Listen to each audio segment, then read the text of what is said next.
గౌరవనీయ ముఖ్యమంత్రి గారు ఆ మధ్య మాట్లాడుతూ రుణమాఫీ గురించి హరీష్ రావు దీక్ష చేయాలన్నాడు, నిరుద్యోగుల గురించి కేటీఆర్ దీక్ష చేయాలన్నాడు. మరి అన్నీ మేమే చేస్తే నువ్వేం చేస్తావు? ఈ రాష్ట్ర సభా నాయకుడిగా ఎందుకంటే నన్ను వ్యక్తిగతంగా అన్నారు అధ్యక్ష, ఈరోజు నీకు అగ్గిపెట్టె దొరకలేదా అంటున్నాడు. మాది ఉద్యమ స్ఫూర్తి. మీలాగా ఆ రోజు రాజీనామా చేయమంటే తెలుగుదేశం పార్టీ తరఫున ఎమ్మెల్యేగా ఉండి రాజీనామా చేయకుండా పారిపోయినటువంటి చరిత్ర మీది. తెలంగాణ ఉద్యమకారుల మీద తుపాకీ పట్టుకుపోయిన రైఫిల్ రెడ్డిగా పేరు తెచ్చుకున్నది మీరు. సోనియా గాంధీ గారిని దయ్యమని నాడన్నావు, దేవత అన్న చరిత్ర నీది.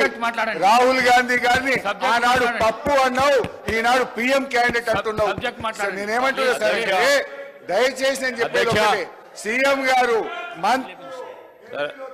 అధ్యక్ష మా మిత్రులు పదే పదే దీక్ష గురించి ఉబలాట పడుతుండ్రు. మేము ఎప్పుడు కూడా చావు నోట్లో తలబెట్టి తెలంగాణ సాధించినమని మేము ఎప్పుడు చెప్పుకోలే.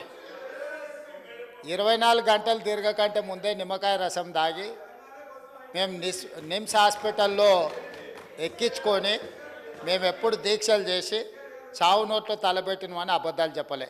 రెండవది, 100 రూపాయలు పెట్టి పెట్రోల్ కొనుక్కున్నాం కానీ 10 పైసలు పెట్టి అగ్గిపెట్టే కొనుక్కోక డ్రామా చేయడం ద్వారా శ్రీకాంతాచార్యని, ఓ ఈశాన్ రెడ్డిని, ఓ యాదయ్యను మేము బలి కొనలే.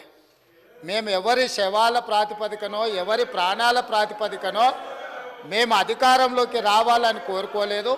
కోల్పోయిన అధికారాన్ని మళ్ళీ ఇతర ప్రాణాలను బలిచ్చి కుర్చీలో కూర్చోవాలని అనుకోవడం లేదు. అయితే తెలంగాణ రాష్ట్ర విశాల ప్రయోజనాల దృష్ట్యా అక్కడ కల్వకుంట్ల తారక రామారావు గారు, ఇక్కడ తన్నీర్ హరీష్ రావు గారు దీక్ష గురించి ప్రతిపాదించారు.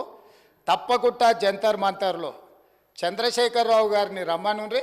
చంద్రశేఖరరావు గారు, నేను ప్రతిపక్ష నాయకుడిగా చంద్రశేఖరరావు గారు, సభాపక్ష నాయకుడిగా నేను తెలంగాణకు నిధులు తెచ్చుడో అవసరమైతే సచ్చుడో తేలుద్దాం. మేం సిద్ధం. తారీఖు పెట్టండి, చంద్రశేఖరరావుని తీసుకొని రండి.